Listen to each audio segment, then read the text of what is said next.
एक गाय घास चरने के लिए एक जंगल में चली गई। शाम ढलने के करीब थी। उसने देखा कि एक बाघ उसकी तरफ दबे पांव बढ़ रहा है। वह डर के मारे इधर उधर भागने लगी। वह बाघ भी उसके पीछे दौड़ने लगा। दौड़ते हुए गाय को सामने एक तालाब दिखाई दिया। घबराई हुई गाय उस तालाब के अंदर चली गई।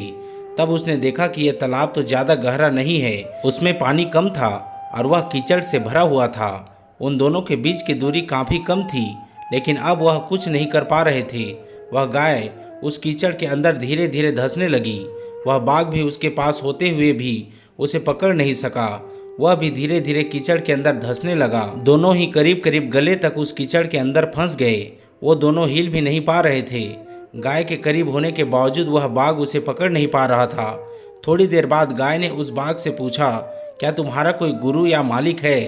बाघ ने गुस्से में कहा, मैं तो जंगल का राजा हूँ, मेरा कोई मालिक नहीं है, मैं खुद ही जंगल का मालिक हूँ। गाय ने कहा, लेकिन तुम्हारी उस शक्ति का यहाँ पर क्या उपयोग है? उस बाघ ने गाय से कहा कि तुम भी तो यहाँ पर फंस गई हो और तुम भी तो मेरी तरह मरने के एकदम करीब हो। तुम्हारी भी हालत मेरे जैसी ही है।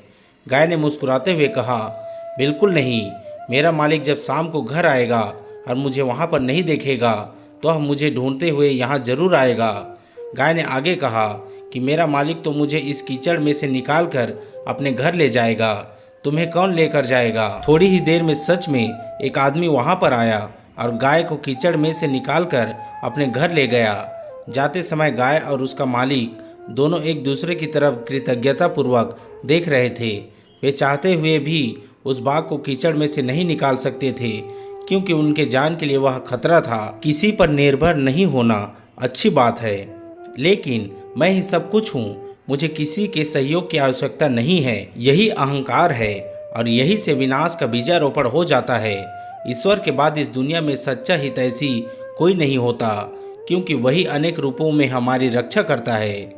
दोस्तों, आशा करता हूँ कि यह छोटी सी कहानी आपको अच्छी ज़रूर लगी होगी।